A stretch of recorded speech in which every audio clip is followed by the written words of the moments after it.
Good afternoon, boys and girls, and welcome to episode, actually I've forgotten, I need to check, episode 143 of Love at First Scent with me, Persolaise, peering over at the mic to make sure everything is lit up correctly. With me, Persolaise, coming to you live today from YouTube. I hope you're all well. Let me go over onto the tablet to make sure that everything is coming through well. And the first comment goes to you, Angela. Hi, Persolaise and everyone. Good afternoon from a very grey, damp Leeds. I think we're doing a little bit better with the weather here in the south of England. I almost said south of France there.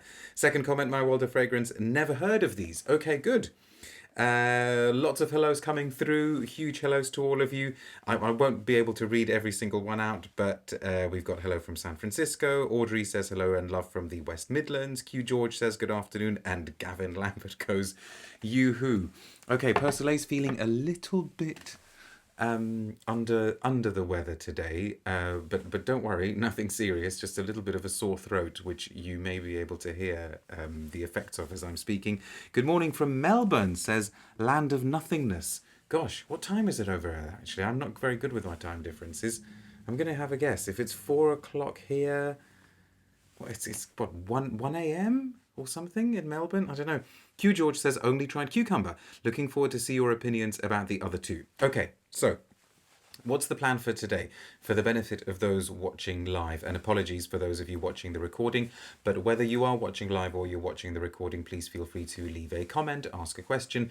Please consider subscribing to my channel if you haven't already done so, and make sure you click on the little bell so that you get notifications of new videos. Rough plan for today is that we're going to do one episode now where we very quickly go through these 3 new releases from Perfumer H, the brand founded by Lyn Harris, who's also the perfumer there. Then we'll give YouTube a couple of minutes to do its thing, and you can go off and make yourselves a coffee or a tea, and we will come back with a new release from a brand, and then we will come back for a third video for a new release from a brand. And I suspect those of you who saw the notification that I did on the community tab on YouTube earlier this morning, I suspect it's the third one that a lot of you are waiting for. If I can get my act together, I will also in the video description below link to the other videos that we're hoping to broadcast today. So now that all of that is out of the way, let's get on with this. Perfumer H is a brand that I've mentioned on this channel before, so if you search for Persolaise Perfumer H, you should find a few reviews. Interesting way of working Lyn Harris has with this particular brand. I don't mean in terms of the composition, even though the compositions are interesting as well, but an interesting way of doing the actual perfume releases, because, oh, I've seen somebody saying, guess who's here? Oh no, why, who's here? Have I missed a comment? I don't want to interrupt my flow. I don't know who. Well, I'll get to the comments in a sec, because you got me worried there. Some of you will be aware that Lyn Harris approaches her perfume releases for Perfumer H in a seasonal way. So she releases perfumes, I think it goes spring, winter, or spring, summer, autumn, winter. But they're not always new. So for this winter, I don't even have the list of exactly what she's released for this winter. She will look at her catalogue. She releases one perfume, or re-releases one perfume, in one each in a genre. So she may do a citrus perfume and then perhaps an amber perfume or a fougère or whatever, and she has this curated collection of 5 or 6. And sometimes, as I say, the collection will feature scents that actually she's made in the past that she thinks would fit in the in that year's collection, in that season's collection, and sometimes they're brand new ones. The trouble with that is that if you're a fan, or if you're an aficionado and you want to kind of find out what she's doing or what's new, it is difficult to actually keep track of what is new. So I genuinely can't remember whether pear, cucumber and salt, the 3 that we've got here, whether they're new or not. In a way it actually kind of doesn't matter, because it means that you can visit them as though they are new. what I should say about the brand, and let me actually start opening one of these up so we can start smelling. What I should say about the brand is that since the last time we did a video on them, or I did a video on them, they have really upped their game as far as their website is concerned. And you can now actually order on their website. I'm not sure where they ship to. Oh, look, this just about fits in there. Okay, because I wanted to use the blotters that they sent. Not that I think they'll smell any different or better on their own blotters. Okay, that's enough there. So do Google Perfumer H and take a look at their website.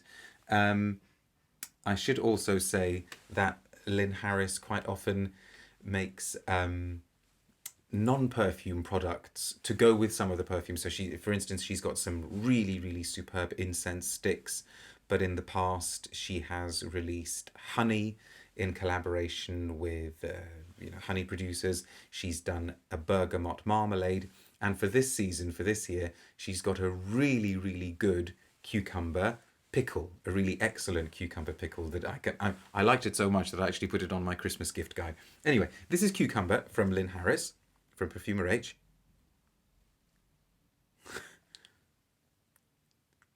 And I think this scent highlights that I have smelt all of these before, by the way. Okay, so this isn't a real love at first scent test here. What's interesting about scents that are called pear, cucumber, salt, is that already that power of suggestion is in your head. So I think you are inclined to look for cucumberiness or saltiness or pearishness, pear-likeness. And yes, I'm inclined to look for cucumberiness here, and I detect it, I smell it. But also what you get is a very, very, very striking green note, a galbanum note.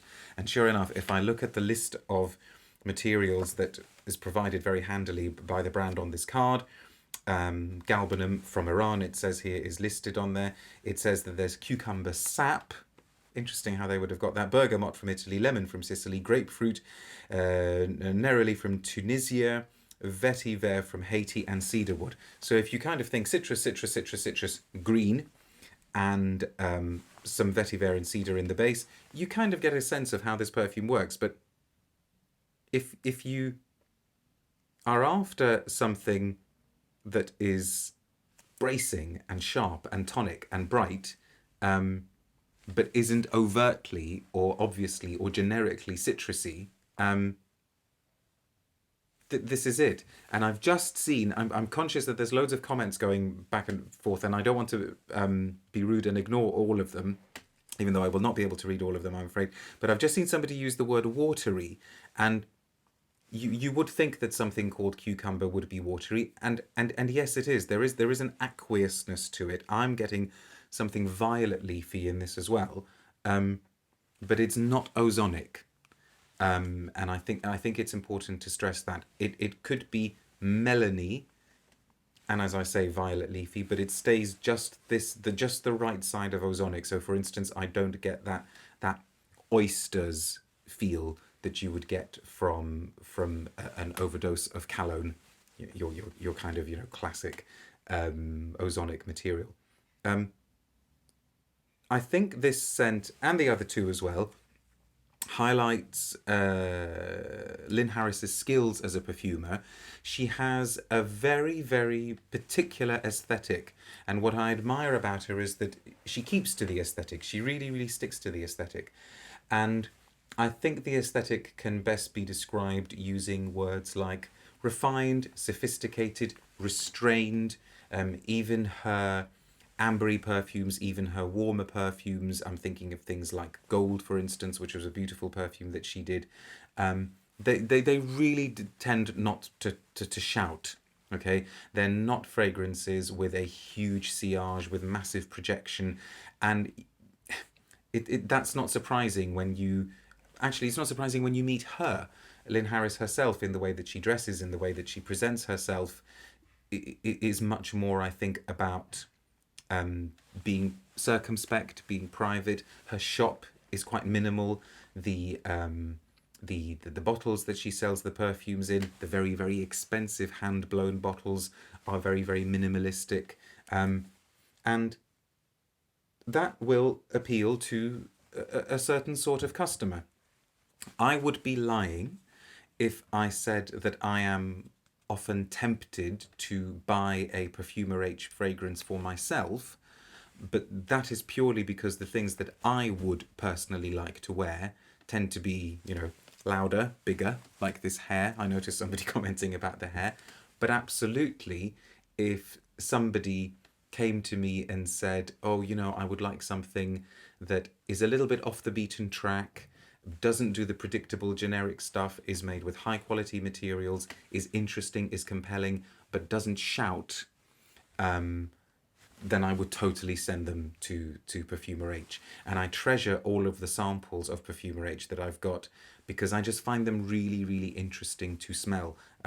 It's a brand that I absolutely cannot recommend enough to people, and it's just a shame that they don't do a kind of discovery set. Now, I would like to smell the other two, but I'm conscious that there's all this chat going on, and I don't want to miss out on it, so I'm just going to see what comments I've got. Oh, look, I've just seen somebody's face on my list of chats. Somebody called Renaud Salmo is tuned in again. Oh, don't make me laugh because the throat is a bit sore today. Okay, who have we got? Gosh, loads of comments. Thank you very much for all the interaction. I'm really sorry I'm not going to be able to read every single one. Good morning from Austin, Texas, says the Udo Pantograph. Angela says, oh no, get well soon, but enjoying the hunky voice. You meant husky, didn't you? That's fine. 3 a.m. says Land of Nothingness in Australia. Gosh, well, is this insomnia, or have you just finished work or about to start work? Eric is saying hello from Texas. You're wonderful at describing scents, says Dennis. Thank you very much. That's very, very kind. Benjamin says, you may be under the weather, but your hair certainly isn't. But yeah, it's a bit, well, lockdown hair. I'm blaming lockdown. 3 videos, wow, says My World of Fragrance. Okay, let me just see. Angela saying, don't care for pear or salt in fragrance, but cucumber can be interesting. The pear is my favourite of these 3, actually, because it's probably the most surprising. Never underestimate a functional website, says Eric. Okay, I'm seeing somebody saying hello from Muscat, Christopher Honey, that is. A little late, says Flacconess, but a very warm hello from Germany. Cucumber Pickle says Euro. We were all in a bit of a cucumber pickle during the Tom Ford Black Orchid. that was a chocolate cucumber pickle, wasn't it? Okay. Audrey says, I worry that something named cucumber would have quite weak longevity and might be quite watery. Okay, so we talked about that. And Ashfaq says, in a recent email, they sent me the latest catalogue, quite a big collection. Yeah, it is a huge collection. A2Z in 1 says, not sure if Fahrenheit has any cucumber in it, but it sure felt it to me. I loved it. Again, the violet leaf. You may be thinking the violet leaf feels cucumbery. Sounds lovely and almost private, says Thea. You're an amazing speaker, sir, says Rasta Fashion. Thank you so much. That's very kind of you to say. Thank you very much. People can buy her compositions with normal bottles too, says Ashfaq. Yes, absolutely. Thanks for pointing it out, because you can get what they call a refill. And they, they don't kind of keep track of whether it really is a refill or not. You can just choose to buy it in the refill. Angela says, yes, the hair is very Samson, quite biblical and wonderfully luxuriant. I promise you, half an hour ago, it was looking a little bit tamer, but never mind. It's about the perfumes, right?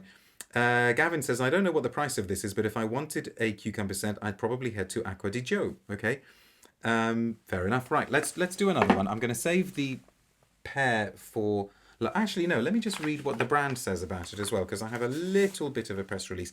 Their tagline, by the way, is making air visible, which I really like, actually. Reminds me a little bit of Andy Tower's immersive sculptures.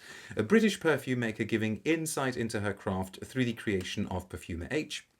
Celebrating 5 years of Perfumer H. Gosh, it feels like yesterday that I was going into that boutique in Marylebone for the first time. Lyn had a desire to challenge her creativity on a different level and selected some of her favourite Epicurean delicacies, refining them into 3 timeless fragrance compositions: cucumber, pear and salt. Complementing the fragrances, Lyn has worked with artisanal producers, creating 3 related pantry products: a pickled cucumber, a violet leaf tea, and a garrigue salt. Okay, so what does she say about the scents for cucumber, which she calls the citrus one? But, I mean, yeah, okay, you could have probably also called it green. A transparent cologne composed around a simple fusion of watery cucumber sap, there's that watery word, and green woods, bringing a unique twist to this culinary delicacy. Top notes of bergamot, watermelon, okay, and lemon rind. I did say melony though, didn't I? And lemon rind fused with cedarwood, vetiver, and sea moss, empowered in a cool musk, making this an irresistible, clean feast for the summertime.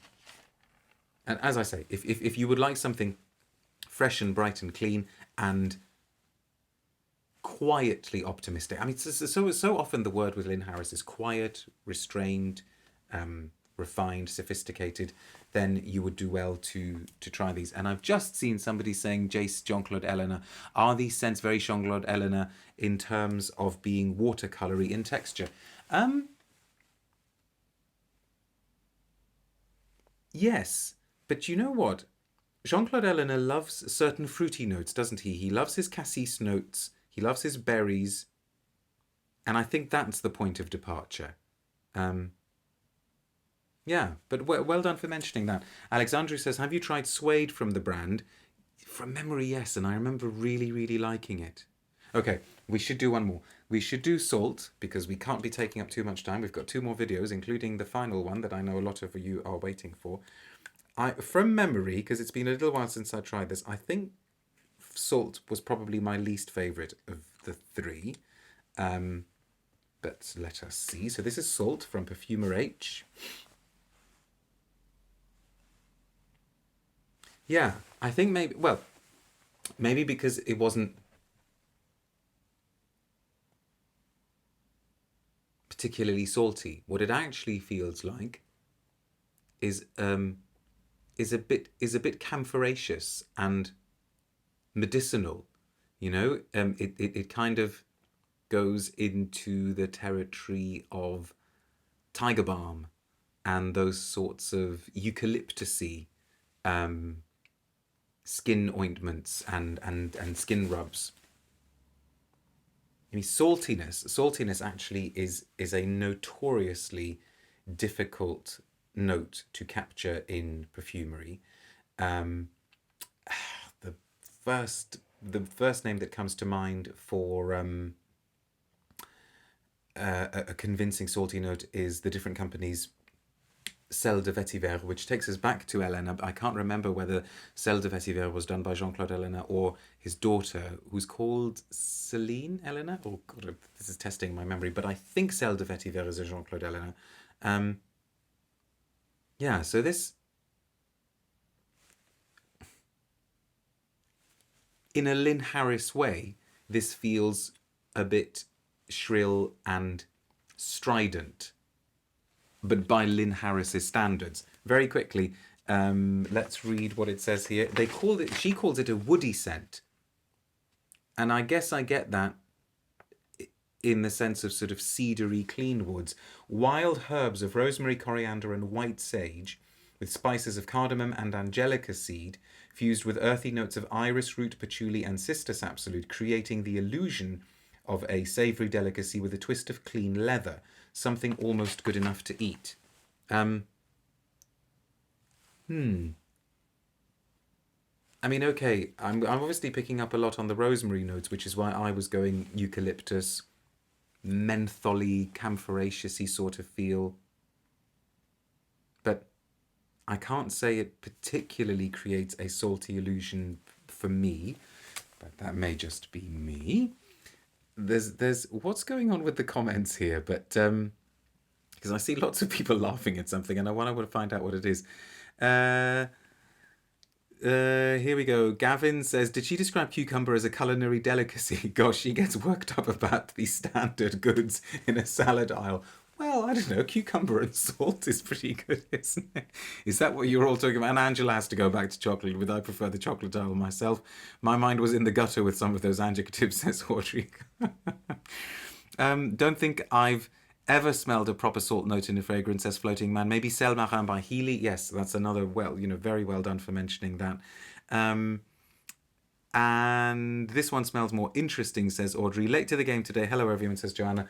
Or Joanna, and let's just do pear quickly. I liked pear because actually as Lyn Harris herself says, despite the fact that it's called pear, and so you would think that it might be something fruity, it's actually a really, really gentle, very beautifully done floral. And Lyn Harris is very good at these. She's good at making things feel as though they would be the smell of, you know, little pixie leaves or fairy leaves. Pixie, gosh, maybe I shouldn't be doing videos today. Pixie wings or fairy wings as they go fluttering past you. It's very gossamer, very fine. Yeah, this was lovely. Oh, this is lovely, I should say. It's there is a pear note in there, and to me, pear is always a kind of an apple without the greenness, without the bite. So a fleshier apple, a sweeter apple, a more syrupy apple, maybe a riper apple actually. But